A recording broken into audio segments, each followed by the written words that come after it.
Cassandra Kessler desceu do helicóptero prateado e olhou para o pequeno e empoeirado aeródromo de Oswaldo Rocha, do jeito que uma rainha olharia para um monte de sucata atrás de um posto de gasolina.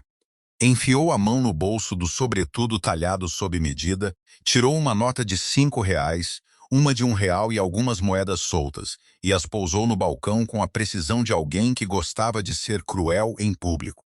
R$ 6 certinhos, disse ela, por uma pista que ninguém nesta região sentiria falta. Ela esperava que o pai solteiro e cansado atrás daquele balcão cedesse na hora, assinasse qualquer papel que o advogado dela deslizasse sobre a mesa e agradecesse pela misericórdia daquilo. Oswaldo olhou para o dinheiro por um longo momento, depois olhou para ela, depois pegou a caneta e escreveu uma única palavra sobre a proposta, em letras de forma: recusado. 3 semanas depois, uma tempestade do tamanho de 2 estados fechou todos os aeroportos por quase 300 quilômetros. A frota inteira da Cassandra ficou parada no chão, queimando combustível sem sair do lugar, e um contrato de R$ 700 milhões começou a desmoronar em tempo real. Quando o conselho começou a fazer perguntas que ninguém conseguia responder, restava exatamente uma pista brilhando no escuro, esperando um telefonema que ela nunca quis fazer. Riacho Seco, no interior do Rio Grande do Sul, vivia naquele tipo particular de silêncio matinal que só existe em cidades pequenas demais para ter semáforo. O aeródromo Rocha abria os portões antes de o sol clarear de vez sobre os silos de grãos. E Oswaldo Rocha já estava na pista com um kit de lâmpadas sobressalentes numa mão e uma lanterna na outra, checando as luzes de cabeceira uma por uma, porque a prefeitura não mandava um inspetor havia mais de 2 anos, e Oswaldo se recusava a deixar isso virar desculpa. O concreto tinha rachaduras finas correndo como cicatrizes antigas. A tinta da torre de controle tinha descascado até o primer cinza em vários trechos, e 2 aviões de aluguel ficavam no hangar com lonas puxadas sobre os motores contra o sereno da manhã.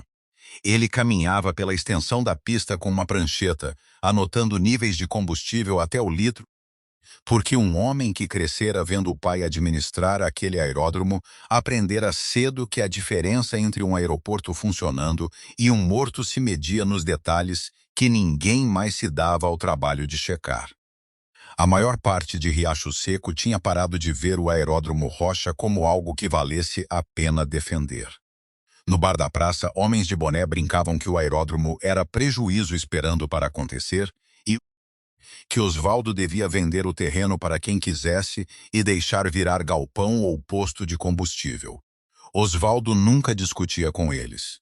Simplesmente dirigia para casa numa caminhonete com a caçamba amassada, comia um sanduíche em pé na pia porque sentar parecia um luxo que ele ainda não tinha conquistado, e voltava para o hangar antes de escurecer para continuar trabalhando.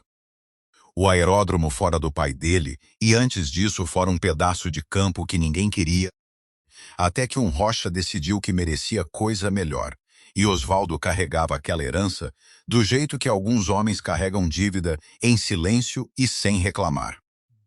Não era um homem rico e nunca fingira ser. As botas tinham sido ressolado 2 vezes, o macacão tinha manchas de óleo que nunca saíam de vez, e a conta no banco raramente subia o suficiente para dar segurança. Mas quem observasse ele trabalhar por tempo suficiente notava algo que a cidade tinha parado de enxergar: uma precisão na forma como testava cada sistema, uma fluência na linguagem de corredores de aproximação e cisalhamento de vento e drenagem que pertencia a um homem que se formara como engenheiro de manutenção aeronáutica muito antes de a vida estreitar suas opções a um pequeno aeródromo e uma filha pequena para criar sozinho. O pai de Oswaldo tinha construído aquele aeródromo do zero ao longo de quase 3 décadas, um hangar de cada vez, ensinando a Oswaldo cada rebite e cada norma da mesma forma que outros pais ensinam os filhos a pescar. Quando o câncer finalmente levou o velho, Oswaldo herdou mais do que uma pista. Herdou uma promessa sussurrada à beira de uma cama de hospital, de que o aeródromo Rocha jamais se tornaria mais uma faixa de concreto abandonada, engolida pelo mato e esquecida por todos que um dia dependeram dela. A esposa de Oswaldo tinha acreditado naquela promessa também, ao lado dele durante os anos magros, antes que uma doença própria a levasse cedo demais, deixando-o sozinho com uma filha pequena e um aeródromo que parecia exigir mais do que jamais devolvia. Ele nunca falava sobre nada disso na cidade, não porque tivesse vergonha, mas porque luto não era moeda que ele estivesse disposto a gastar por compaixão alheia. Em vez disso, canalizava tudo aquilo em disciplina, em cadernos de manutenção cheios de uma década de anotações meticulosas, no hábito de checar 2 vezes o que qualquer pessoa razoável só checaria uma. Onde a cidade via um homem teimoso se recusando a largar um negócio moribundo, Osvaldo via uma obrigação que pretendia honrar por completo, em seus próprios termos, pelo tempo que o corpo aguentasse subir aquela escada de manutenção todas as manhãs antes do amanhecer. Denise Brandão o encontrou perto das bombas de combustível naquela tarde, com uma expressão que já dizia que a conversa não seria boa. Ela coordenava tráfego aéreo para metade dos aeródromos da região e tinha aprendido a ler problema, chegando do jeito que produtor rural lê tempo fechando. Um comboio de SUVs pretas vinha vindo da rodovia, contou ela, enviado pela Kessler Aerologística, e o boato era que queriam percorrer a propriedade antes de fazer uma proposta. Osvaldo olhou para a pista rachada, para a torre desbotada, seu pequeno reino cansado, e disse a única coisa que precisava ser dita. Eles não vêm olhar, falou. Vêm tomar. Cassandra Kessler chegou como um clima próprio descendo do helicóptero com saltos que de alguma forma nunca tocavam poeira, seguida pelo advogado pessoal Tarso Valente, e um pequeno séquito de consultores agarrados a tablets como escudos. Examinou o hangar com desdém aberto, a pista com o lábio torcido, a torre de controle com algo próximo de pena, e fez questão de deixar a voz alcançar longe o bastante para que os trabalhadores locais, carregando um caminhão por perto, ouvissem cada palavra da avaliação dela. Tarso acrescentou seus próprios comentários para completar, chamando o aeródromo de uma vergonha maldigna da papelada que levaria para condená-lo, alto o suficiente para que um jovem mecânico do outro lado da pista baixasse os olhos, constrangido por Osvaldo. Cassandra explicou, no tom de quem concede um favor em vez de fazer uma exigência, que a Kessler Aerologística estava expandindo um novo corredor logístico e que o aeródromo Rocha por acaso ficava dentro da área geográfica de que precisavam. Falava como se os detalhes mal importassem, gesticulando vagamente para um tablet que a assistente segurava, mostrando rotas de voo coloridas se espalhando por 3 estados, mais interessada em projetar escala e inevitabilidade do que em explicar qualquer coisa que Osvaldo pudesse de fato usar. Ela enquadrou a conversa inteira como resgate em vez de aquisição, lembrando Osvaldo de que toda a cidade sabia das parcelas do empréstimo dele, dos equipamentos envelhecidos, da falta de grandes clientes, como se recitar as dificuldades dele em voz alta lhe desse o direito de nomear o preço dele. Produziu um envelope que a assistente segurava e o pousou no balcão com uma delicadeza teatral. O contrato dentro oferecia comprar o aeródromo inteiro por R$ 6 simbólicos, e ela disse a ele que estava pagando mais do que generosamente por algo que ninguém mais queria. Os consultores dela riram baixinho. Um funcionário local perto das bombas olhou para o chão, mortificado por Osvaldo, esperando que ele cedesse do jeito que homens cansados e encurralados costumavam ceder diante de estranhos poderosos. Mas Osvaldo simplesmente abriu o envelope, leu cada linha sem pressa, riscou o preço com um único traço decisivo e escreveu uma palavra em letras maiúsculas que fez a risada parar de vez. Recusado. Cassandra piscou, genuinamente surpresa, porque recusa nunca fora uma língua que a tivessem forçado a aprender. Osvaldo deslizou o envelope de volta pelo balcão e disse a ela, sem rodeios, que uma pista sem valor não teria valido o combustível que ela gastou para voar até ali. As assistentes de Cassandra trocaram olhares incomodados, sem costume de ver a proposta inicial da patroa quicar de volta de alguém com tão pouca influência aparente. E por um breve momento, o grupo inteiro pareceu inseguro de como prosseguir. A retaliação não demorou a chegar, embora nunca usasse o rosto de Cassandra diretamente. Em poucos dias, Osvaldo recebeu uma ligação do banco, lembrando que o empréstimo de manutenção do aeródromo estava com revisão marcada mais cedo do que o esperado, uma conversa que parecia menos rotina bancária e mais um recado disfarçado de voz de gerente. O prefeito Marcos Lacerda, um homem que mal reconhecera a existência de Osvaldo em anos, apareceu sem ser chamado para sugerir que ele pensasse no que era melhor para a cidade, insinuando que o investimento da Kessler poderia trazer os empregos de que Riacho Seco desesperadamente precisava.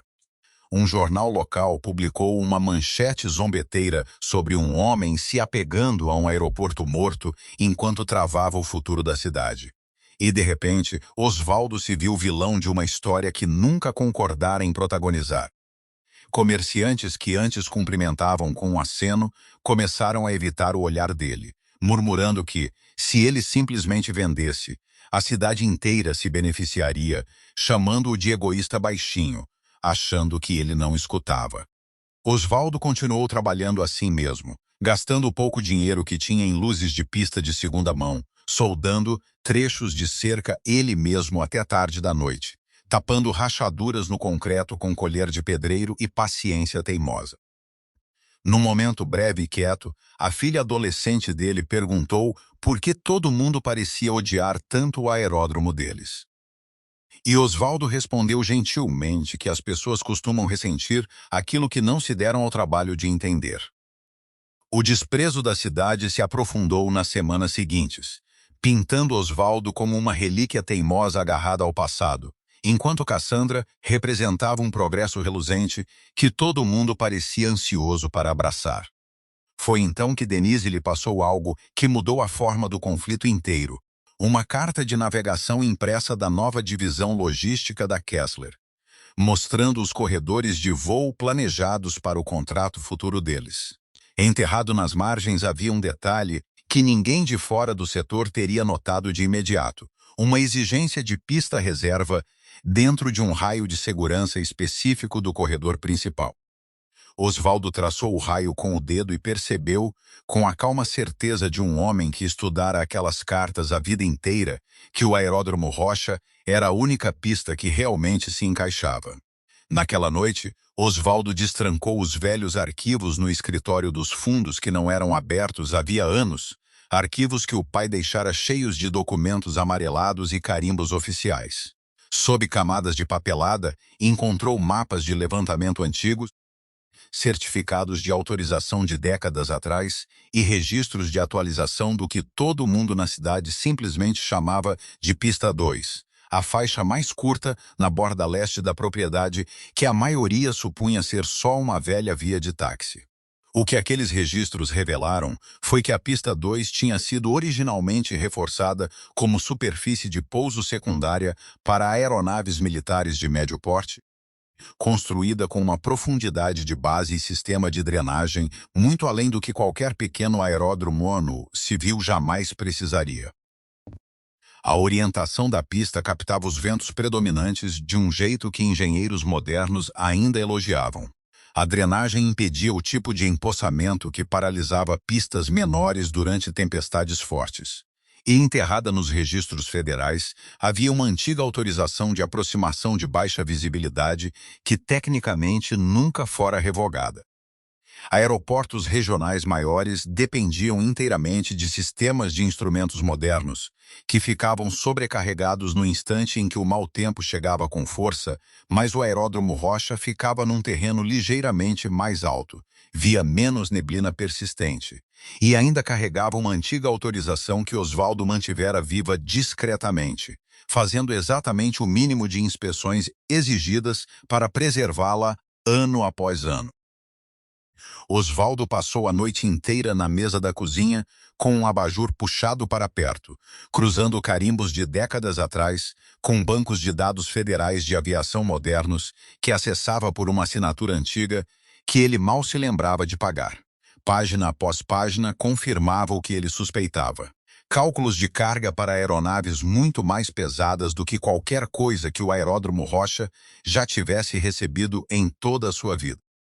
Especificação de drenagem projetada para escoar água 2 vezes mais rápido do que qualquer padrão civil exigia. e um procedimento de aproximação de baixa visibilidade anterior à maioria dos sistemas de instrumentos modernos dos quais os aeroportos regionais hoje dependiam inteiramente. Em algum lugar da pilha, encontrou a letra do próprio pai na margem de um relatório antigo de inspeção. Uma única anotação, lembrando quem quer que lesse depois que aquela pista nunca fora comum e nunca deveria ser tratada como tal. Ele conferiu cada certificação contra os próprios registros de manutenção até tarde da noite, batendo datas, batendo assinaturas, batendo testes de qualidade de combustível de anos atrás, construindo um rastro documental tão completo que nenhum fiscal jamais poderia alegar com credibilidade que o aeródromo tinha caído em abandono. Era trabalho lento e sem glamour, do tipo que ninguém que passasse de carro pelo aeródromo jamais veria ou apreciaria. Mas Osvaldo entendia algo que a cidade esquecera por completo, que valor escondido à vista de todos ainda era valor, e que paciência era muitas vezes o único ativo que um homem sem capital podia realmente se dar ao luxo de gastar. Denise o avisou que, assim que o pessoal da Kessler percebesse o que a pista 2 realmente era, tentariam de tudo para arrancar aquela autorização antes que ele pudesse usá-la. Osvaldo disse que já suspeitava disso, e era exatamente por isso que passara anos registrando cada inspeção, cada certificação de combustível, cada visita de manutenção em detalhe meticuloso que nenhum auditor conseguiria contestar. Ficou claro naquele momento que Osvaldo não era um homem que simplesmente tivera sorte quando a tempestade chegou mais tarde. Era um homem que passara uma década se preparando silenciosamente para um momento que esperava jamais precisar, guardando conhecimento e documentação que tornavam sua posse daquela pista muito mais valiosa do que qualquer um em Riacho Seco entendia. Antes do fim daquela semana, Osvaldo descobriu algo bem mais deliberado do que descuido corporativo casual. A Kessler Aerologística tinha protocolado papelada junto às autoridades de aviação regional, descrevendo o aeródromo Rocha como operacionalmente deficiente e incapaz de suportar tráfego aéreo ativo, uma alegação flagrantemente falsa e claramente desenhada para abrir caminho a uma desapropriação. Foi o primeiro golpe calculado do que Osvaldo agora entendia que seria uma luta bem mais longa, e ele arquivou a descoberta com cuidado, do mesmo jeito que arquivava tudo mais, esperando o momento em que ela importaria mais. Cassandra voltou ao aeródromo Rocha dias depois sem nenhum resquício de cortesia na voz. Disse a Osvaldo sem rodeios que ele estava travando um projeto de mais de 700 milhões de reais e desta vez elevou a proposta de R$ 6 para 63 mil, desde que ele desocupasse a propriedade em 72 horas e assinasse abrindo mão de qualquer direito à ação judicial depois. Osvaldo recusou de novo, calmamente, sem levantar a voz, e a paciência de Cassandra finalmente se esgotou na frente de todos que assistiam. Você é dono de uns hectares de concreto rachado, disse ela friamente, não do céu. Osvaldo respondeu sem hesitar, a voz firme e imperturbável. Não, disse ele, mas os seus aviões ainda precisam tocar o chão em algum lugar. As palavras pesaram mais do que ela esperava, e pela primeira vez a expressão dela vacilou antes de recompor a compostura. Tarso Valente produziu, no gatilho, uma pasta de ameaças jurídicas, avisando que a cidade poderia entrar com um processo de desapropriação em nome do desenvolvimento econômico, uma ameaça claramente desenhada para assustar um homem sem equipe jurídica própria. Ele expôs cronogramas hipotéticos com a confiança suave de quem já usara aquela exata tática em uma dúzia de outras cidades pequenas, descrevendo audiências, avaliações e vendas forçadas como se fossem simples formalidades, e não um lento cerco jurídico, contra tudo que o pai de Osvaldo tinha construído. Osvaldo escutou sem interromper, braços cruzados, deixando Tarso terminar a apresentação inteira antes de responder com uma única pergunta sobre quais estatutos federais de aviação específicos regeriam uma desapropriação forçada de um aeródromo ativo com autorização válida de baixa visibilidade.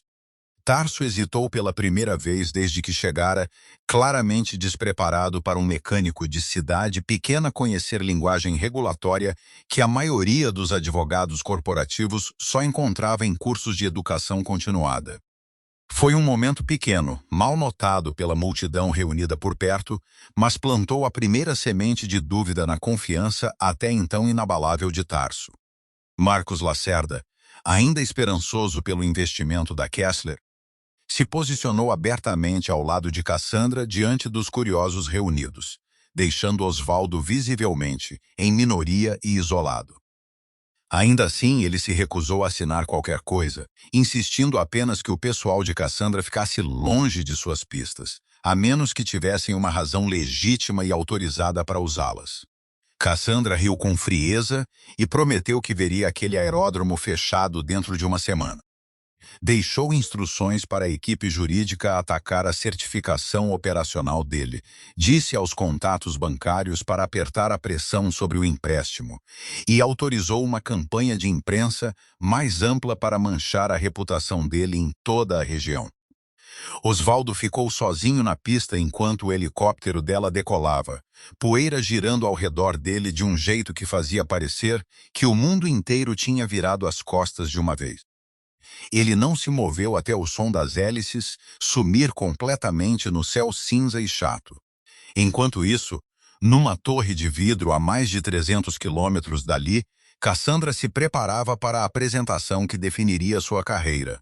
Um voo de demonstração provando que a Kessler Aerologística conseguia transportar equipamento médico sensível pelo interior do país sob condições climáticas difíceis, para um contrato governamental que valia bem mais de R$ 700 mil.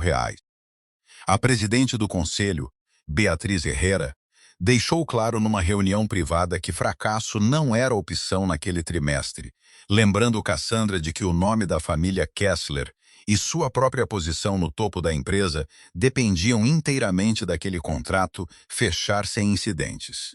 Beatriz nunca confiara plenamente na ascensão de Cassandra ao topo de uma empresa que o avô dela construíra a partir de um único avião de carga e um contrato de correio governamental, e não escondia que vigiava o primeiro sinal de fraqueza que pudesse justificar substituí-la por alguém mais maleável. Naquela reunião, cercada de conselheiros que deviam seus assentos à lealdade familiar e não à competência operacional, Beatriz lembrou Cassandra, em linguagem seca e deliberada, que os avaliadores do governo supervisionando esse contrato de logística médica já tinham expressado dúvidas silenciosas sobre empresas menores lidando com equipamento tão sensível. Um único prazo perdido, avisou ela, entregaria a oportunidade inteira a um concorrente esperando ansiosamente nos bastidores, e nenhum sobrenome de família seria suficiente para proteger a posição de Cassandra depois disso. Cassandra absorveu o aviso com a compostura praticada que passara anos aperfeiçoando, exatamente naquelas salas, mas em particular entendia as apostas melhor do que qualquer pessoa naquele conselho poderia imaginar. Passara pouco mais de 2 anos, provando que merecia liderar aquela empresa, em vez de simplesmente ocupar um assento que lhe fora dado por nascimento. E se recusava a deixar uma tempestade, um pequeno aeródromo ou um mecânico teimoso no meio do interior gaúcho desfazer tudo o que construíra. Cassandra acreditava ter previsto cada variável que importava. Pistas principais garantidas, campos reserva sob contrato, pilotos orientados, autoridades locais cooperando, cobertura de imprensa organizada a seu favor. A única variável que ela descartou por completo foi o aeródromo Rocha, porque na cabeça dela, Osvaldo Rocha era apenas um homem pobre agarrado a um terreno sem valor, um incômodo, não um risco de verdade para nada que ela tivesse construído. Os boletins climáticos daquela semana contaram uma história diferente.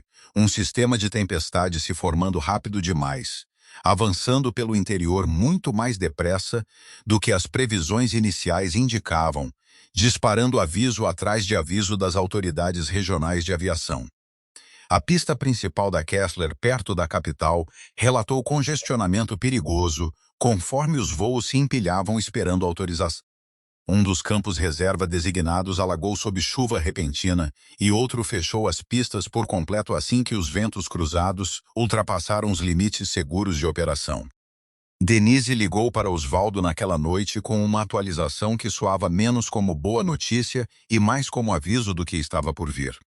Se a tempestade continuasse no caminho atual, disse ela, o aeródromo Rocha poderia se tornar a única opção viável de pouso restante em toda a região.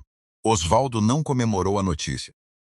Simplesmente ligou o sistema de iluminação da pista. Testou o gerador reserva 2 vezes e preparou seu aeródromo do jeito que qualquer profissional faria quando o céu acima dele virava perigoso.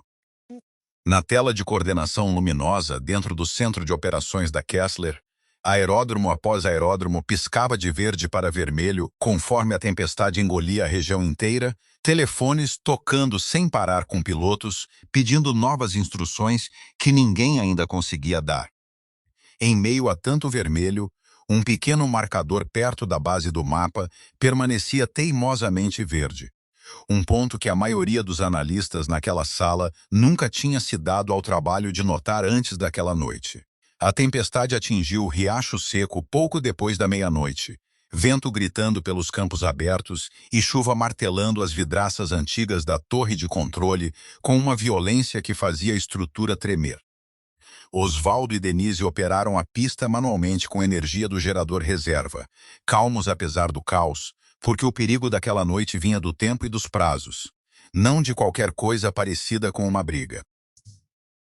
Os rádios crepitavam com comunicação tensa de aeronaves, procurando desesperadamente algum lugar seguro para pousar antes que as reservas de combustível caíssem baixo demais para importar. Uma das aeronaves pertencia à Kessler Aerologística, carregando equipamento crítico de demonstração para a apresentação da manhã seguinte. Incapaz de alcançar seu destino principal e queimando combustível restante a cada minuto que passava, o piloto pediu especificamente o aeródromo Rocha, citando-o como a única opção de aproximação realista dentro de alcance seguro, um pedido que subiu pela cadeia de comando até chegar à própria Cassandra, sentada rígida no centro de operações. Cassandra, a princípio, recusou de imediato, sem disposição para engolir o orgulho e pedir ajuda a um homem que humilhara publicamente semanas antes. Foi Beatriz Herrera quem entregou o ultimato que finalmente quebrou a resistência dela, dizendo com frieza que, se aquela aeronave não pousasse em segurança e no prazo, o conselho a substituiria como diretora executiva antes do amanhecer. Sem outra opção, Cassandra pegou o telefone ela mesma e discou um número que jamais imaginara precisar. Osvaldo atendeu com calma, a voz firme apesar da tempestade rugindo do lado de fora das janelas da torre. Cassandra tentou segurar algum fragmento de autoridade, tratando a ligação como uma ordem de emergência, e não como um pedido, insistindo que precisava de acesso imediato à pista dele para uma operação crítica. Osvaldo lembrou a ela, sem levantar a voz nem um pouco, que 3 dias antes, a equipe jurídica dela protocolara papelada declarando o aeródromo Rocha operacionalmente deficiente e impróprio para tráfego ativo. Se ele permitisse que a aeronave dela pousasse gratuitamente naquelas circunstâncias, explicou ele, aquele mesmo processo poderia depois ser usado para acusá-lo de operações clandestinas e ilegais. Silêncio se esticou pela linha, enquanto Cassandra absorvia o que aquilo significava, entendendo pela primeira vez que Osvaldo não era simplesmente um dono de terra teimoso, mas um homem que compreendia por completo as armadilhas jurídicas e operacionais enterradas na própria papelada do aeródromo dele. Ele tinha passado anos lendo regulamentos que a maioria dos executivos nunca se dava ao trabalho de abrir. E, naquela noite, aquele conhecimento importava mais do que cada real na conta da empresa dela.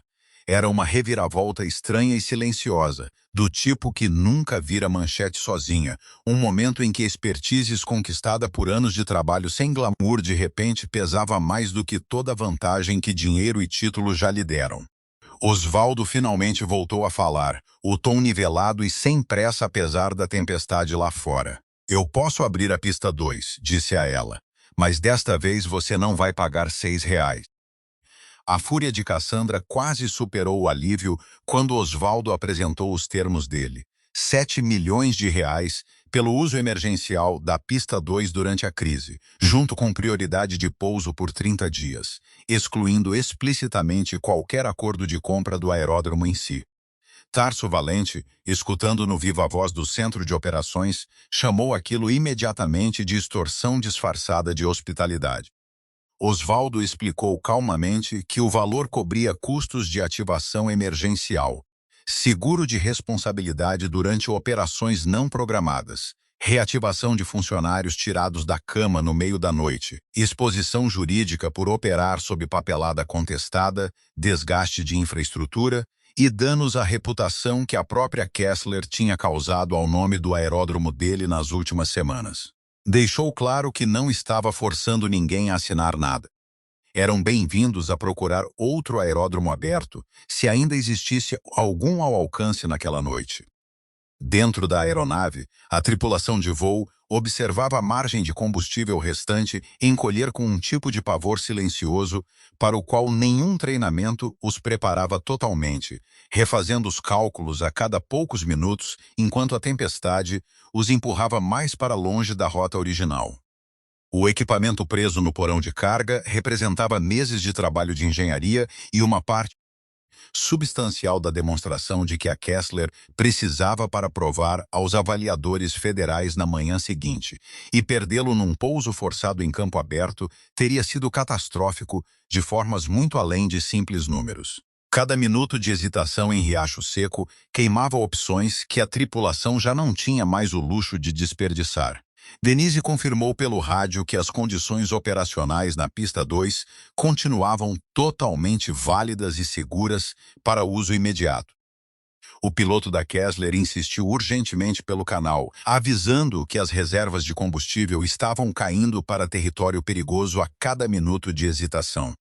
Conselheiros escutavam por viva voz no centro de operações e Cassandra de repente se viu presa exatamente no mesmo ultimato que uma vez usara contra Osvaldo. Assine agora ou perca tudo o que importa. Cassandra tentou uma última vez dissuadi-lo, lembrando que 7 milhões era uma cifra enorme para o uso de uma única noite de uma pista que a maioria do setor jamais tinha ouvido falar antes daquela tempestade. Osvaldo concordou que era um número grande. Depois lembrou calmamente que a empresa dela passara as últimas semanas tentando arrancar a certificação operacional dele, enganar reguladores federais sobre a condição do aeródromo dele e pressionar o banco local a antecipar o empréstimo dele, tudo para adquirir o trabalho de vida do pai dele pelo preço de um salgadinho de máquina. Os 7 milhões, explicou ele, não eram tanto uma taxa de pista, quanto o custo de tudo que a empresa dela já tinha tentado tomar dele sem pagar nada. Em algum lugar atrás de Cassandra, um conselheiro júnior no Viva Voz murmurou que o número, por mais desconfortável que fosse, ainda era uma fração do que a empresa perderia se o contrato inteiro desmoronasse. O silêncio de Beatriz Herrera na linha falou mais alto do que qualquer objeção poderia. Um silêncio que Cassandra entendeu como permissão tácita para fazer o que fosse necessário para salvar o voo, o contrato e, por extensão, sua própria posição na empresa.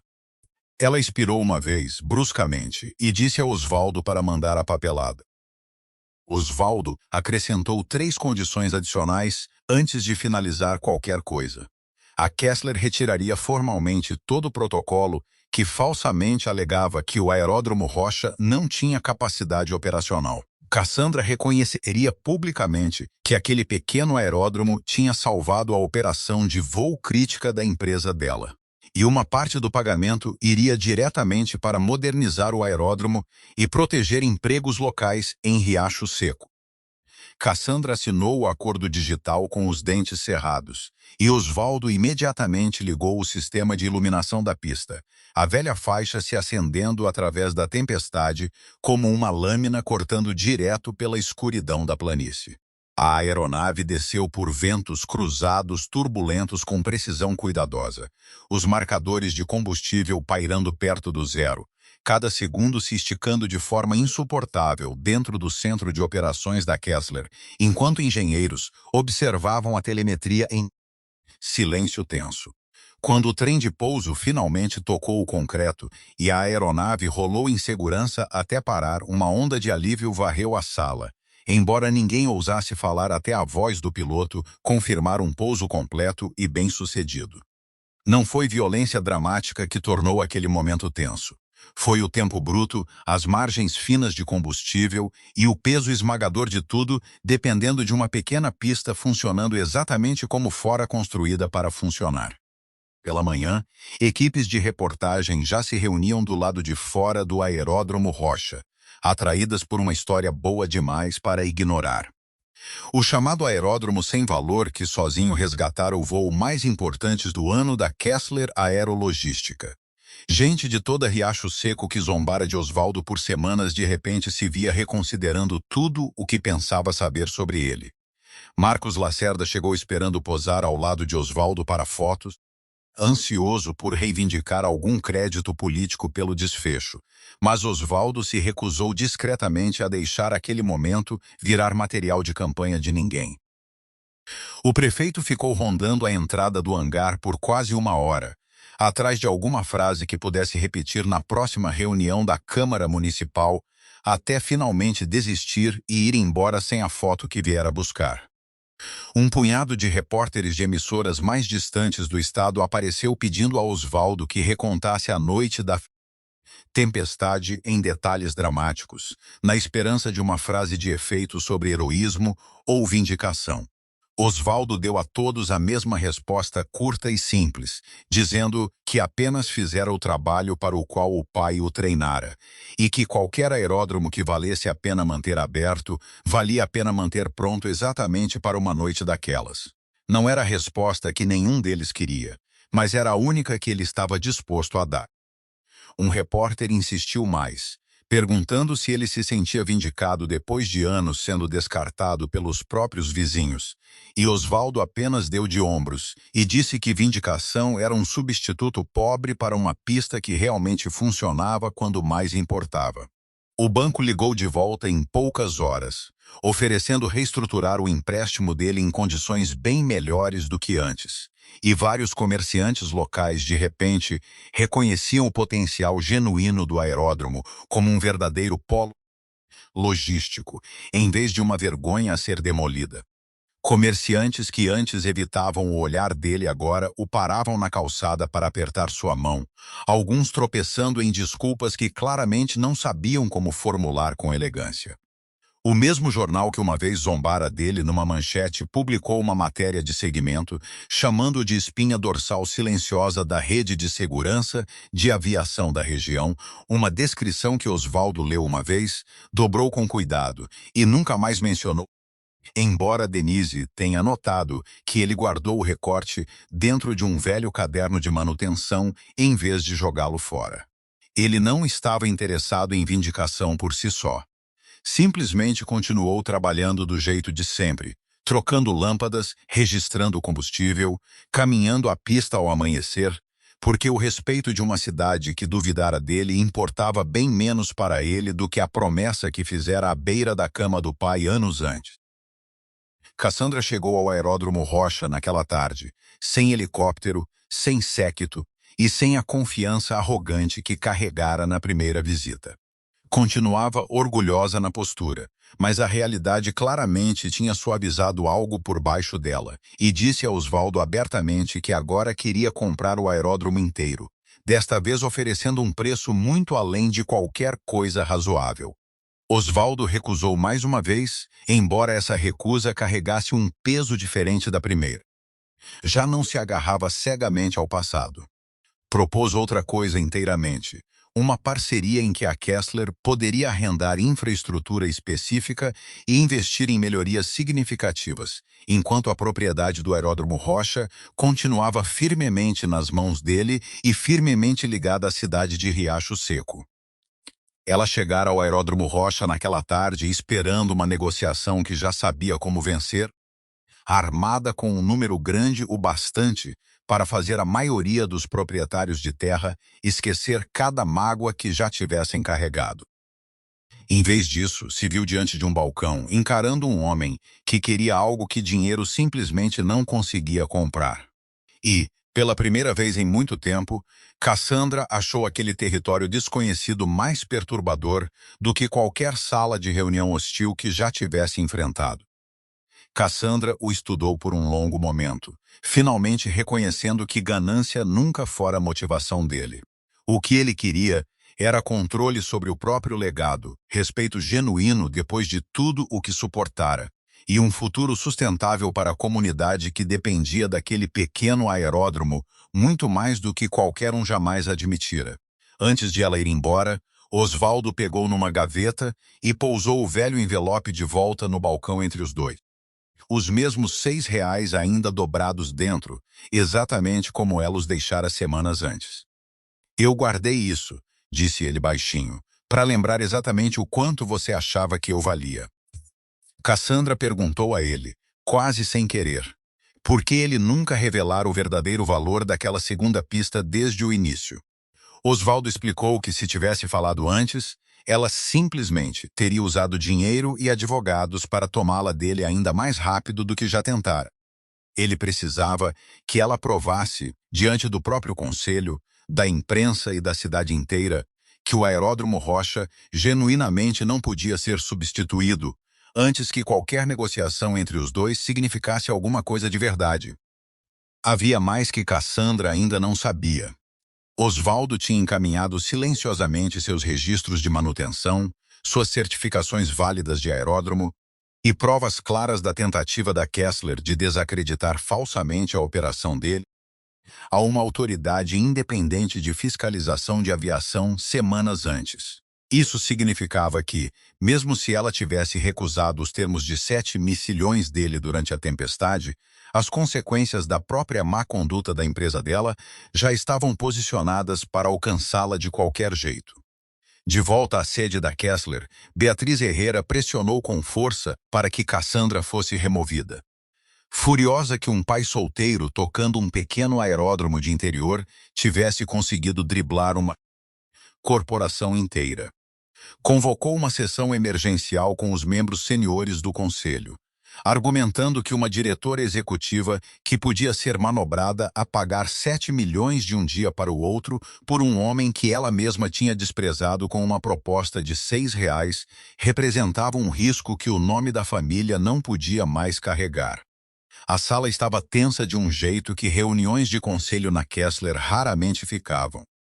Dinheiro antigo e pressão nova, colidindo através de uma longa mesa de mogno, enquanto assistentes rondavam nervosamente perto da porta com café que ninguém tocava.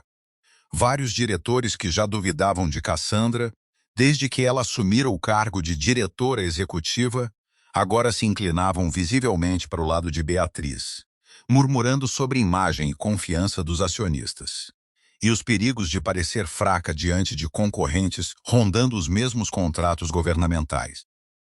Cassandra revidou com o único argumento que realmente importava para o resultado financeiro do conselho, que seu acordo com Osvaldo sozinho tinha salvado um contrato de 700 milhões de reais, garantido um corredor de pouso de emergência genuinamente mais seguro, e tornado a Kessler a única empresa de logística com acesso legítimo e documentado ao Aeródromo Rocha daquele momento em diante. Lembrou o conselho, com calma e sem hesitar, que todo concorrente disputando os mesmos contratos governamentais futuros agora voaria sem um corredor reserva confiável naquele trecho inteiro do interior, enquanto a Kessler sozinha detinha um acordo assinado garantindo isso. Foi além, expondo economias projetadas em prêmios de seguro e multas, por atraso de voo agora que uma alternativa genuína de baixa visibilidade existia dentro do raio operacional do contrato. Números que fizeram até os críticos mais duros no conselho pausarem e reconsiderarem a posição. A moção de Beatriz para removê-la falhou por uma margem estreita e, embora a votação tenha deixado rachaduras visíveis no que antes parecia apoio inabalável, Cassandra saiu daquela sala de reunião ainda segurando seu título. Manteve a posição, embora os termos de como ela operava depois tenham mudado permanentemente e discretamente para melhor, com bem menos paciência para o tipo de crueldade casual, que quase lhe custara tudo em Riacho Seco. Osvaldo usou o pagamento para instalar iluminação nova adequada em ambas as pistas, consertar o telhado envelhecido do hangar, recontratar mecânicos locais que tinham migrado para outras cidades em busca de trabalho mais estável, e estabelecer um pequeno fundo de formação em aviação para jovens de Riacho Seco que quisessem um caminho para o setor. Evitou deliberadamente qualquer coisa extravagante, escolhendo em vez disso reinvestir quase tudo de volta na pista e nas pessoas que dependiam dela, porque entendia melhor do que a maioria que dinheiro gasto sem cuidado podia desfazer numa estação o que disciplina levara décadas para construir. A notícia do fundo de formação se espalhou rápido pelas cidades vizinhas, atraindo um punhado de jovens e moças que nunca tinham considerado a aviação como um futuro realista. Garotos e garotas que cresceram achando que carreiras assim pertenciam a gente de lugares maiores, com contatos melhores. Osvaldo deu o primeiro curso ele mesmo, conduzindo os alunos pelos mesmos fundamentos que o próprio pai um dia lhe ensinara, explicando pacientemente sistemas hidráulicos e inspeções pré-voo a adolescentes que o lembravam, mais do que ele gostava de admitir, dele mesmo 14 anos antes. Denise eventualmente se juntou a ele como instrutora para o lado de coordenação e despacho do programa, orgulhosa de estar construindo algo permanente a partir de uma crise que facilmente poderia ter terminado em desastre. Ela costumava dizer aos alunos mais novos que a noite da tempestade tinha lhe ensinado mais sobre operação real de aeródromo do que anos de agenda de rotina jamais tinham ensinado, e que a lição valia a pena repassar a quem estivesse disposto a escutar. A filha dele apareceu mais uma vez perto do fim, ao lado dele, enquanto uma placa nova reluzente com o nome do aeródromo subia acima da entrada, visivelmente orgulhosa de tudo que o pai construíra e defendera. Ela crescera ouvindo vizinhos questionarem por que o pai se agarrava a um aeródromo falido em vez de vender e ter uma vida mais fácil em outro lugar. E ver a placa nova subir pareceu ver aquele argumento inteiro resolvido de uma vez por todas a favor do pai. Cassandra compareceu à cerimônia de reabertura ela mesma, de pé diante da multidão reunida sem a armadura habitual de confiança. Eu um dia achei que esse aeródromo valia exatamente R$6. Admitiu publicamente, a voz firme apesar do que aquela confissão claramente lhe custava. Eu estava errada. A história se encerrou com Osvaldo parado sozinho na beira da pista, enquanto o sol descia abaixo sobre a planície, pintando o concreto rachado de dourado e lançando sombras longas do hangar recém-reformado atrás dele. O campo parecia quase irreconhecível diante da faixa cansada e desprezada de concreto que Cassandra um dia descartara pelo preço de trocado de bolso, embora os ossos dele, a disciplina e a história enterrada sob cada reparo continuassem exatamente os mesmos de sempre. Em algum lugar atrás dele, risadas suaves vinham do novo prédio de treinamento, onde um punhado de alunos terminava a primeira semana de curso de solo sob a instrução paciente de Denise. Uma aeronave da Kessler chamou pelo rádio pedindo autorização para pousar e, pela primeira vez, a voz do piloto carregava algo inconfundivelmente diferente no tom, respeito genuíno em vez de conveniência ou condescendência. Aeródromo Rocha, disse o piloto, solicitando permissão para a aproximação. Osvaldo se permitiu um sorriso pequeno e quieto antes de acionar o rádio para responder. Autorizado a pousar.